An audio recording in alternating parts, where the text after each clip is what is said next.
and what the changing landscape looks like moving forward. So with that, I'll introduce Amy Miller-Bowman from Molina Healthcare to lead the panel discussion today. Thanks, Russell. Good morning, everyone, or good afternoon, I guess.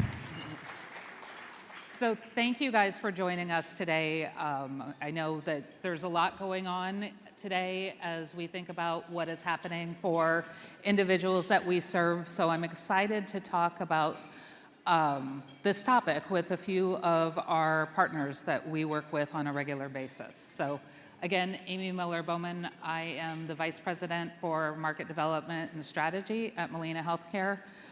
Molina, we cover 21 states and work in Medicaid primarily, managed care, but then also serve dual eligibles and individuals in Marketplace. So I'll have Martha and then Deb and then Michael introduce themselves. Okay, you're going to get sick of me, but I'm Martha Roherty, and I'm the Executive Director of Advancing States. Advancing States represents the 56 state and territorial agencies on aging and disabilities and the LTSS Medicaid directors. It's our pleasure to be here, and Molina's been a long partner with the association, the longest sponsor of the HCBS conference, 17 years. So, Wow. Good afternoon, everyone. I'm Debra Wood, Director of Programs and Policy at the Community Health Initiative of Orange County. We're the Orange County BEC, and I'm happy to be here.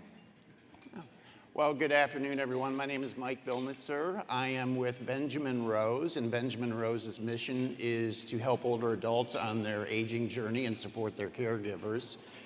I am Vice President of Housing and Financial Wellness. Well, why am I here on dual eligibility? Because I also oversee our NCOA benefits checkups, and Molina is a trusted partner with Benjamin Rose. At Benjamin Rose, we have 4 pillars that serve older adults: home and community-based services, research, applied research. Many of you may know Dr. David Bass, who's been with us for 35 years and seems to know everybody in the aging field.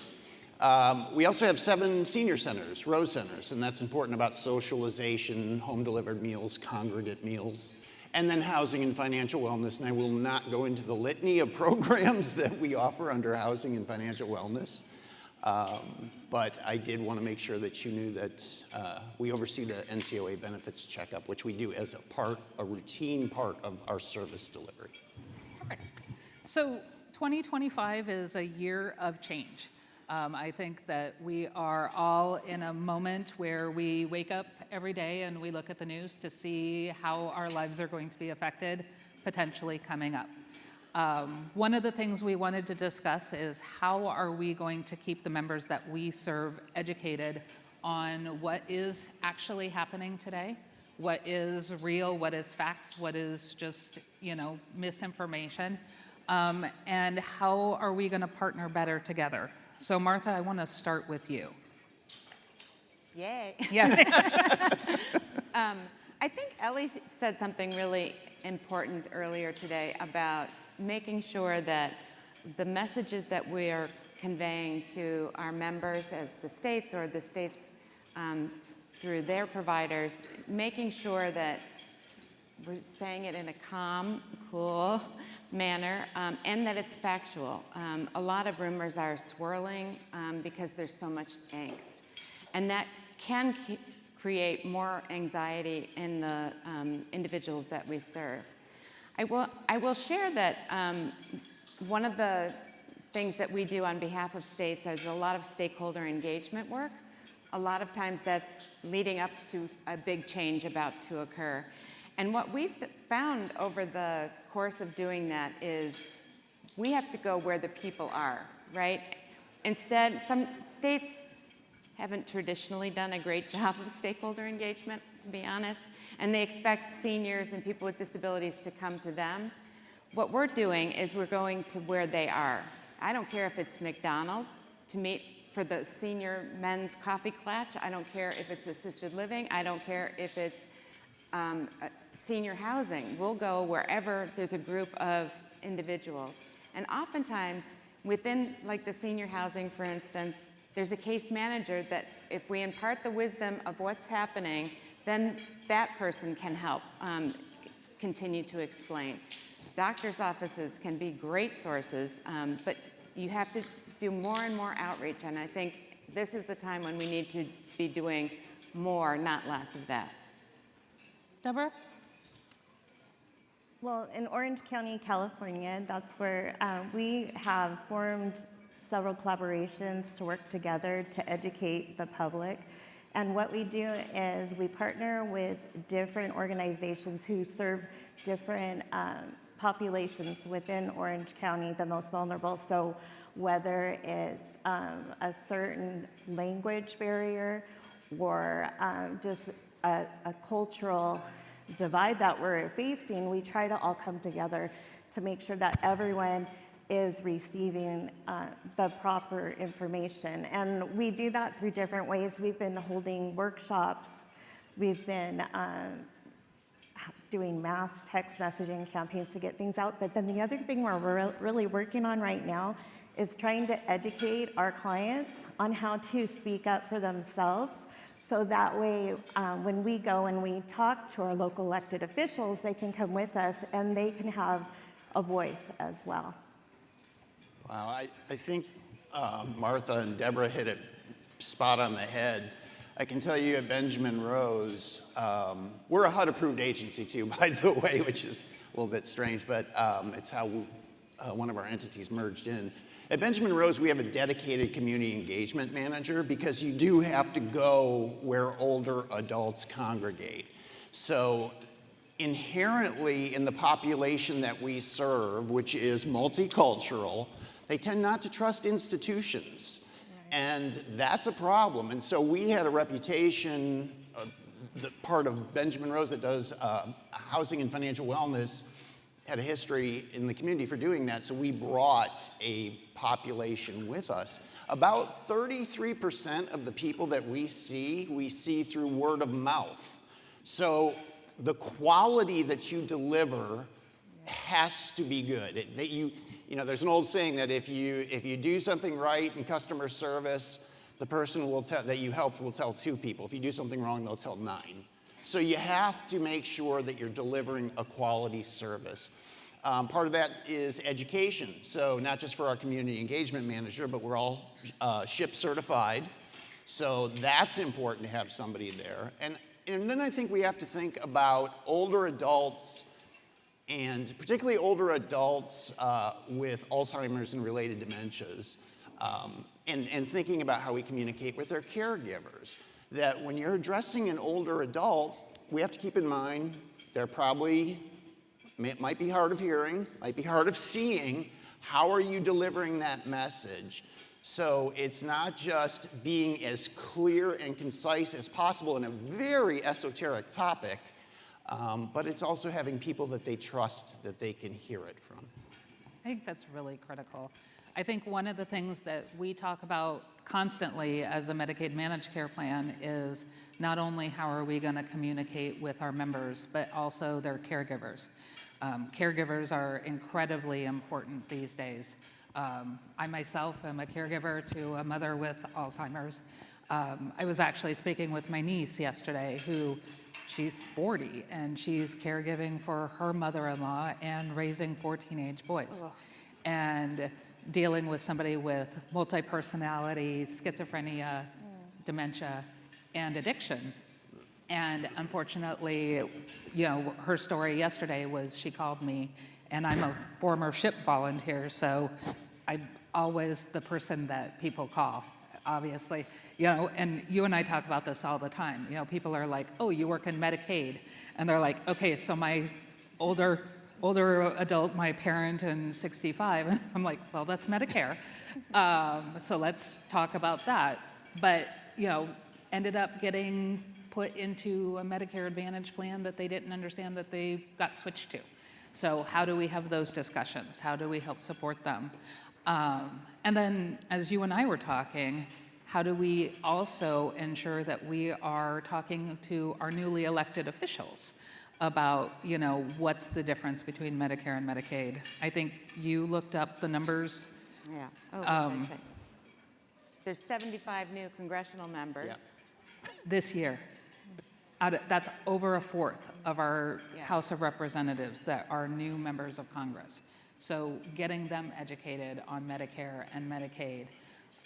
So as we think about the work that we're doing in our communities and educating them, they aren't as up to speed on the things that we are talking about today as we look at the funding. So moving into thinking about partnerships, Martha, you've worked in this industry for quite a while.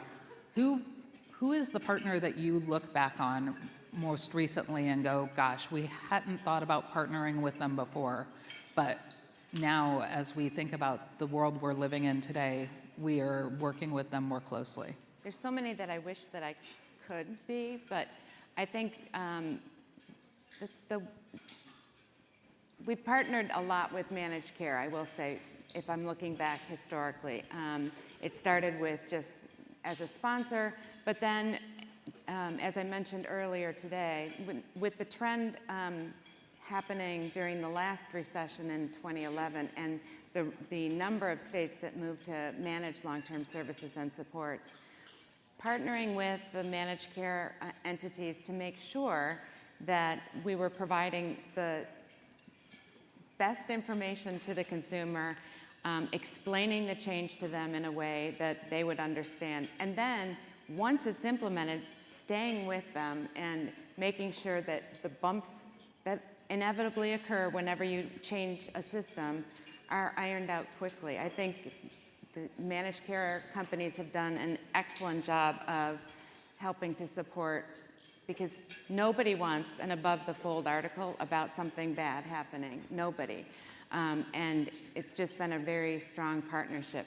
Recently, though, we have moved into an effort to really look at enabling technology companies and how we can work together with health plans. It's a threesome. Ooh. During lunch, no less, I said. Anyway, we started we call it E10, which is Enabling Technology Engagement Network. And it's a partnership with the states, the health plans, and the technology companies to see how can we break down the barriers. What are the states doing that are causing the adoption of some of these technologies to be not adopted as quickly? And how can the technology companies understand how to get into managed care companies and into states?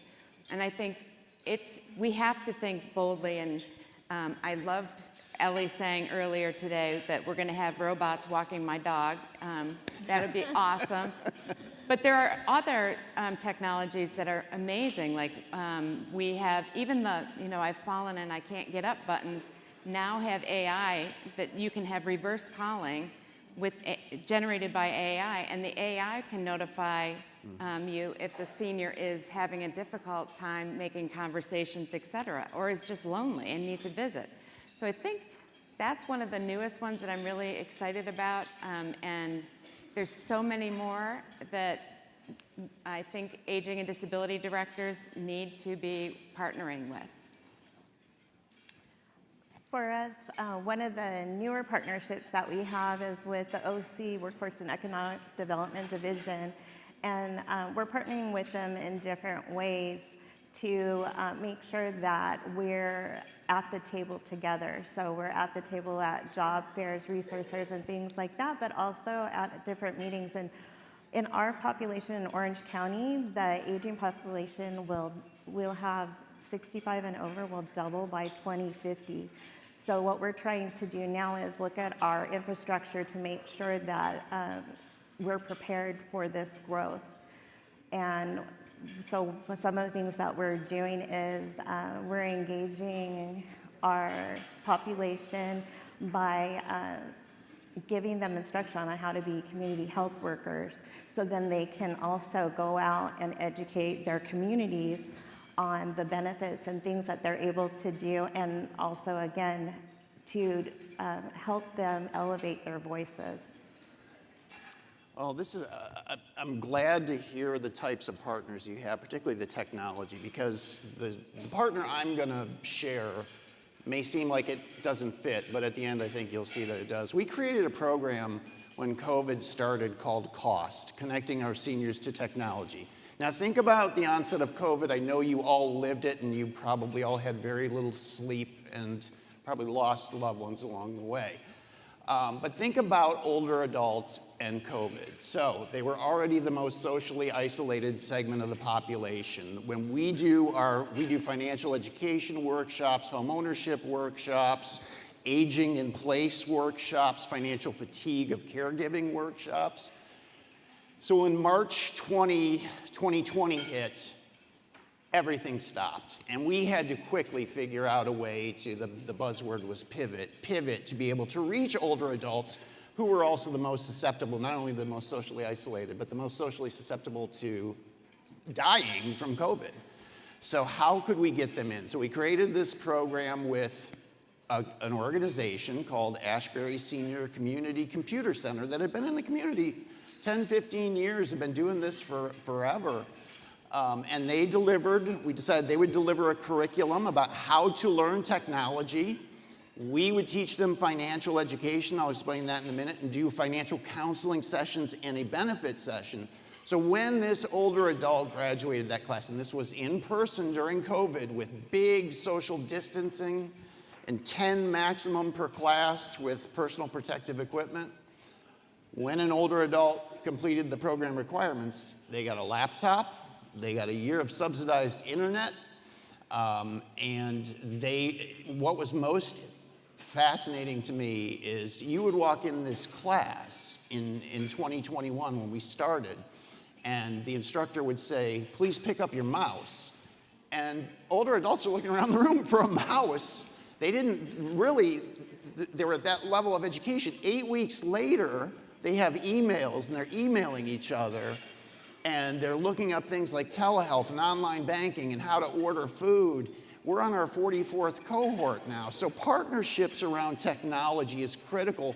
And don't subscribe to the old adage, you can't teach an old dog new tricks. Because I can tell you one of our graduates, 6 months after graduating, I was asked if I would present to, I believe NCOA was there, and the National Community Reinvestment Coalition, and the CFPB about what we were doing with this class. And one of the class members, we were going to present together from a Zoom call at Benjamin Rose, and we couldn't get together that day. So I called him. I said, can you at least call in on the phone number? He said, no, I'm in already. I said, what do you mean you're in? You're on the phone? No, I'm in the Zoom. I'm waiting for everybody. And he slayed it. He was amazing. He was the best advocate for the program. So technology has to play a piece of this. I also think the MCOs, obviously, with community-based organizations is a must. I think that's critical. One of the things that we talk about consistently at Molina is, are we at the right tables? What tables should we be asking to be at? What tables should you guys start demanding that we're at? We are part of this conversation as the payer. As I think about it, I can think of 5 states right now that don't have any form of Medicaid managed care. So if at this point in time, you are in one of the other 45 states, you at some point in time, especially if you're dealing with a dual eligible individual, potentially are having to work across a fee-for-service program, a managed care program, a waiver program, or they're all in. We were actually talking with the adult day services, and she was like, can you just do a national training on adult day services? And I was like, no, we cannot. It is a very state-specific conversation, and those are the realities that we live in today. So as we think about some of the changes that are upcoming in the potential bill that is, being debated right now in the Senate, one that concerns me is the possibility of biannual redetermination. And so, Martha, I'd like to talk to you about that as we start, about how do we need to start thinking about partnering and education. We all just went through what was the redetermination process after COVID. Biannual redeterminations will be a new opportunity for us to partner and collaborate. So would love to think about that with you. Yeah, the redetermination process it's very difficult for the older population and people with lifelong physical disabilities because they don't tend to get better. Redetermining for some injuries where the person has a chance of recovery makes a lot of sense. But as you age and you're in the system because of aging and or a permanent physical disability, I remember one time talking to an older gentleman who was in a wheelchair from Parkinson's, and he says, what do they think, I'm gonna get up and walk? Like, it's not gonna happen. I still am gonna need more service. I'm still gonna need at least the same level of services, but maybe even more. So I think that since we have just come through a very challenging time with all the redeterminations, and because they hadn't been doing them. Correct. And because, let's just face it, if you get a letter from government, a lot of times people are scared.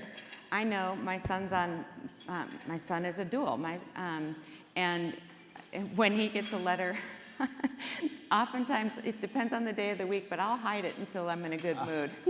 I'll put that thing in a desk drawer, and I work with the states, but they're written in legalese, yeah. And even for somebody like me, I know why the states have to do it, but I also know how hard that would be as somebody that's receiving some of these things. And I know that we had people that lost their coverage because they didn't think that was meant for them because they hadn't been having to do that. And I just hope that if that happens, we would work collaboratively. Maybe you could do the plain language version because the states have to do the legal version of why we're doing what we're doing. And I think that would be really helpful. Debra, you talked about working with community health workers. What do you think, as you think about potentially having to do, biannual redeterminations or doing any of the education that may need to come down for seniors, how do you plan on working with community health workers? With our organization, what we do is we use a social impact model called ORU, Outreach, Enrollment, Retention, Utilization.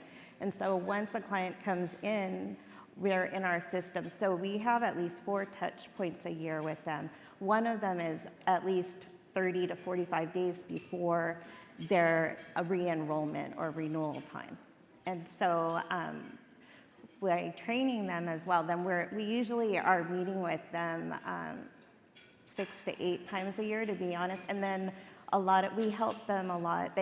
We come to them in all their different areas. So we go to 33 partner sites to also talk to them face to face, because what we found is that, our seniors, they love seeing us, and we build these relationships with them. And when we build these relationships with them, they're more successful. I think it's really important, and I don't know how many people know that community health workers are now a covered service within Medicare. And so having the opportunity to bill for those services under Medicare benefits is really critical.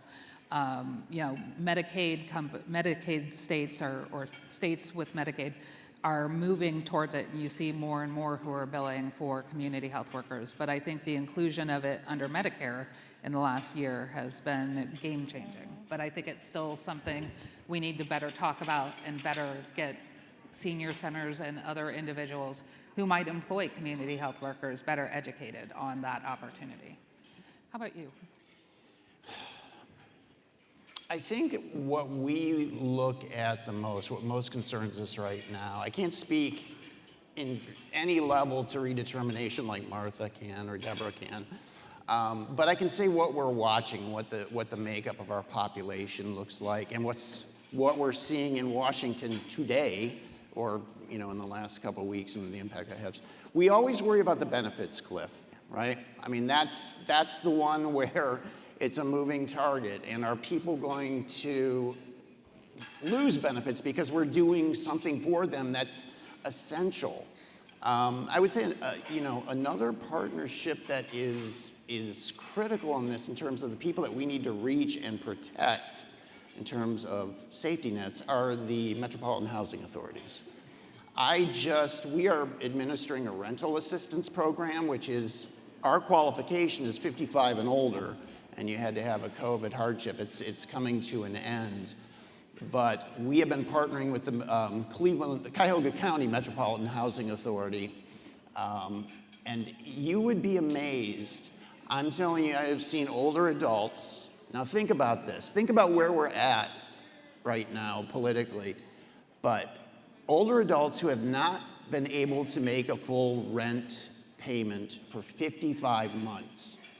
I mean, 55 months, and they still have a place to stay. So, I mean, that's amazing that Cuyahoga County Metropolitan Housing Authority can do that and will have no problem doing rental assistance for them. But they have a waiting list of 10,000 people. Now put that in context of what's happening, whether it's HUD, getting looked at for reductions, or HHS, or CMS, logically flowing down, and what the impact is going to be. We're talking about how do we streamline and how do we make services easier.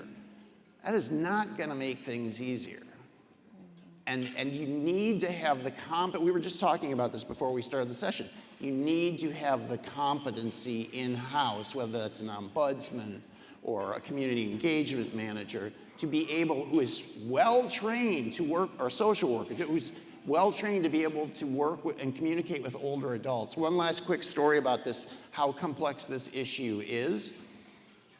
My former boss, who has since retired, was a PhD from Harvard in public health. And we do open enrollment, Medicare Part D open enrollment. And during open enrollment, her husband had some health issues. This is about 5 years ago. The Medicare and Medicaid systems were so complex that she had to come to our benefits coordinator, who, is ship trained and certified, but this was too complex for her. So I think it's important that we are partnering with our Congress people about the impact on the ground. And by the way, older adults are voters. So anytime that you can pull that group in and use that, when you can pull in politicians and they are on your side and get their support and show them support in return, I think that's another good partnership. I'm going to just add on my personal story, and I didn't go to Harvard, but I had to call NCOA and ask for help when because I couldn't figure out what I was supposed to do with my late husband's benefits, and they figured it out. The 1-800 number couldn't even figure it out. That's how complicated it was. Yeah, I think the system itself is very difficult if people like us can't figure it out. And I think one of the things I did want to also share, Amy, is the number of people in the United States that understand Medicare really well. Like you just brought up the community health workers that covered benefit in Medicare. I didn't know that. We focus mostly on Medicaid. Right. And the intersection between the two and the policy changes that are made oftentimes are made without thinking of the other program and how they operate together. And they have real life impacts on individuals that can be beneficial, but they also can serve to be negative. And sometimes, I will say, I sometimes play the pick a card right. with my son, because I don't know which one I'm supposed to be putting down. So I think some of those things, and again, I feel like I'm pretty educated on some of this, but it would be really all of you in dealing with the people, boots on the ground, for all of us to be trained better and have more SHIP counselors, not less. SHIP. They do such amazing work, and yeah. Anyway, that's my thought. It's funny, for those of you who I've known for a long time, Kathleen, I started as a billing representative in a doctor's office, and I used to tell the story when I would come and speak to SHIP and SMP counselors many years ago, that my favorite story I would ever tell was that Martha and Tim would walk into the office, and out of Martha's wallet would vomit 10 Medicare and Medicaid cards, because you had the Part A, B card, you had your red, white, and blue card, you had their Medicare supplement card, and then you had a Part D card. But then at some point in time, somebody had convinced them that they should go to a Medicare Advantage plan, so they also had their Medicare Advantage plan. They also had that supplement card in there because they weren't sure if they needed to keep it or if they needed to get rid of it. Then they became Medicaid eligible, and they started with a Medicaid card. But Martha also didn't trust Tim to keep his Medicare and Medicaid cards in his wallet, so she carried them in her wallet. So all of them would come out and they would go out to the reimbursement person at the doctor's office. And it was pick a card, and the winner was you got correct payment if you were that doctor's office. We haven't gotten much better since then. It's still just as confusing. And I think the interesting thing, I heard the Arizona Medicaid office tell me the other day that Medicaid is now almost old enough to become Medicare eligible.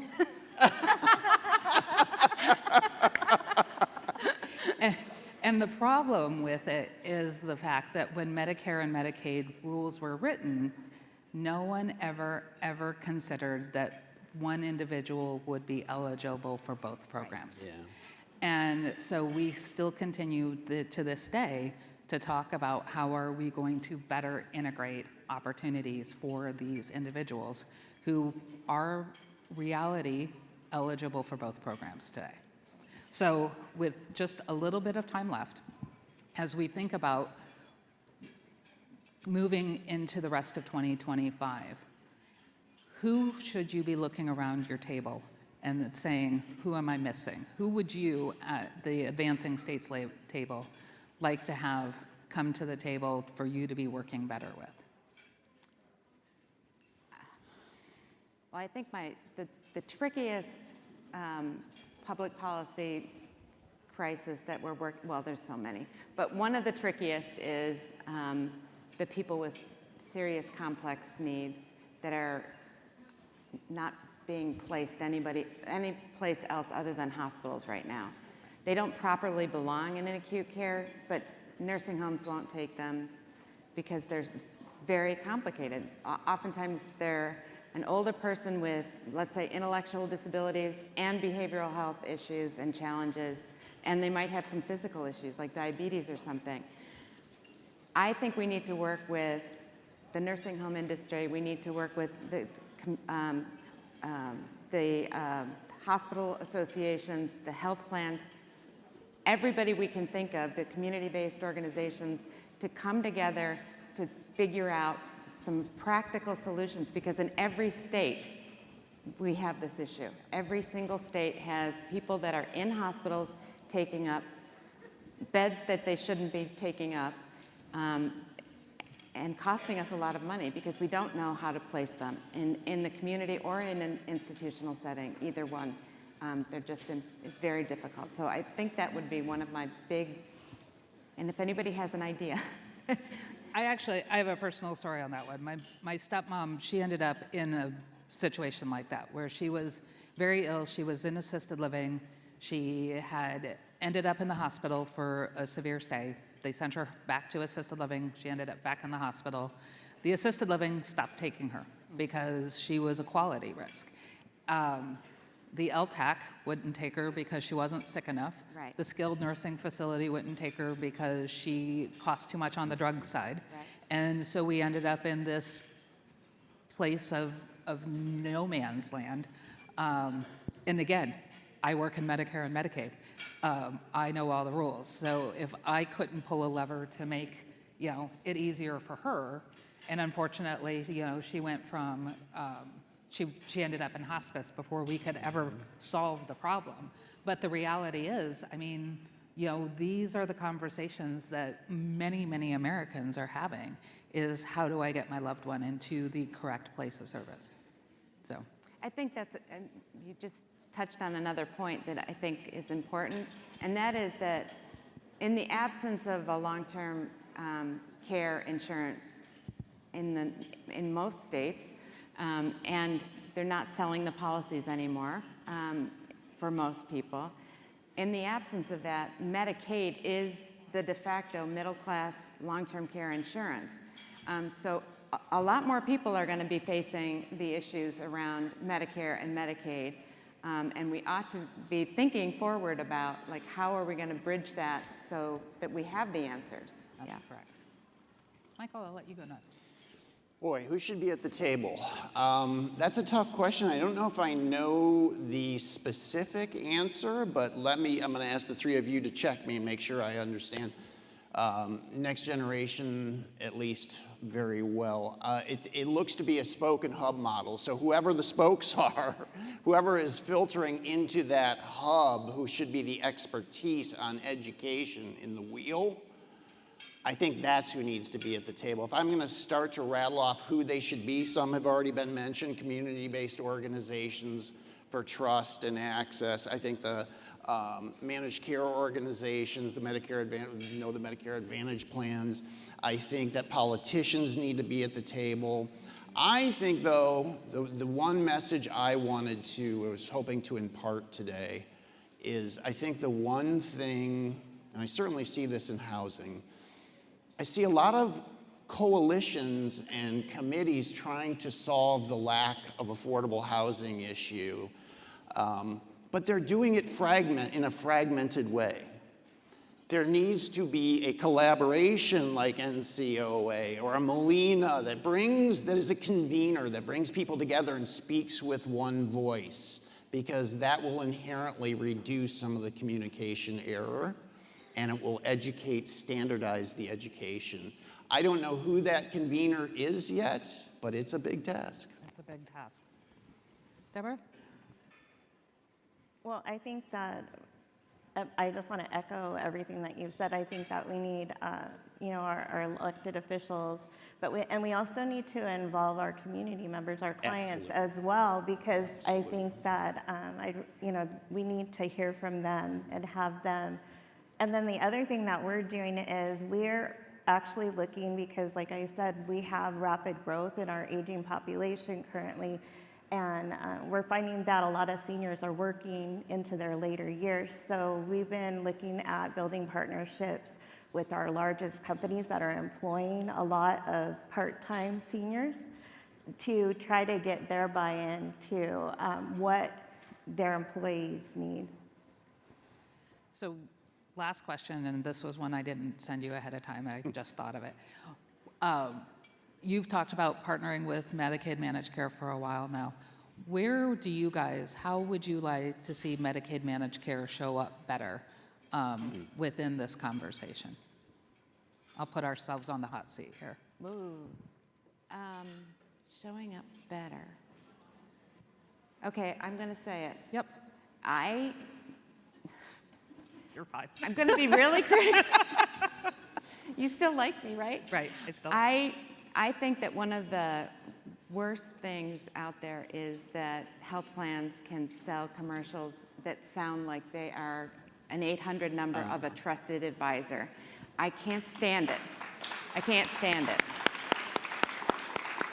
I live in a 55 plus community, and the number of people I've said, don't, that's a broker, don't, that's a broker.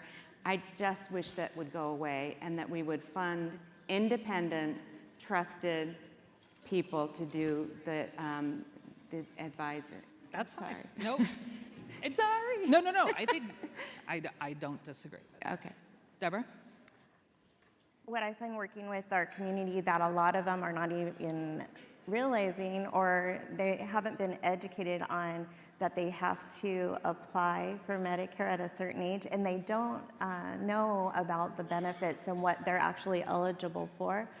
So I think that just disseminating that information and finding a common way to do that. I think you are showing up. I don't think that's the issue. I think that a lot of the information that we get that's relevant for the day is coming from the MCOs. I think it's really comes back to that advocacy issue, and absolutely well hit, Deborah. The voice of the community has to be a part of that dialogue and at the table. I think you're doing it. I think the clarity needs to come out of Washington. So with that, we have about 5 more minutes. I'd love to open it up to the floor for any questions that people might have for the panel.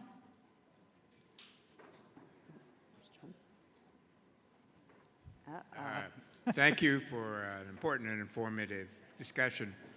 My question is, and you may not know the answer, but give it a shot, which is, so the administration has an important emphasis on whole person health. How do you see whole person health affecting D-SNP plans in particular? So I think, we're going to have to do some better work on integrated care. I think there's the Mental Health Parity Act. There's an opportunity to look at social determinants of health. I think what that looks like as we move forward with quality is a continuous conversation. But it has to be part of the conversation. The reality is, and we talk about this all the time in the community, is whole person health. You can't have an individual worry about their diabetes or worry about their A1C if they don't have a house with a refrigerator that they can keep their medicine in. It's really hard to be concerned about that. So as we continue to look at integration within our D-SNP plans and Medicaid managed care, again, and the reality is it's a state-by-state issue because each state is handling how they're going to integrate with Medicaid differently. So I think it is a continuous conversation and needs to be held at both the national level and at a community level. Anybody else? No, Or- that's No, I well think said. that's great. Yeah. We all applauded when you've expressed your frustration with those misleading and irritating commercials. Yes. When I work health fairs and so forth, there's 2 questions that are asked most predominantly. Do I have to apply for Medicare when I'm 65? And how do I make those commercials stop, / all that mail stop, / emails, texts, and so forth? But then what I thought I heard you say is you wish that there was some place that would talk about options that are not trying to sell something where there is, for 30-some years, we've had the state health insurance assistance programs. No, I said that. Oh, I know that there's the SHIP offices. That's why I want them funded more. I want more. That's all I was saying. I want more. There's not enough volunteers. There's not enough people that are paid to train the volunteers. I want more. Well, I was a little concerned because I thought, did she just say it? No, You wish no, There no. was some place for people to go where they could get impartial No. information. I'm sorry if that came out that way. Did it? No, you're absolutely right. And I think the SHIPs are the best kept secret that we have in Medicare enrollment. I will also tell you that, again, sorry for all the personal stories, but I tend to have a lot of them, is I did an education, my mom wanted me to do an education center because I was the SHIP. So she invited all of her high school friends and we did an entire session on Medicare, Part A, Part B, Part D. Guess whose mom didn't enroll for Part D in time?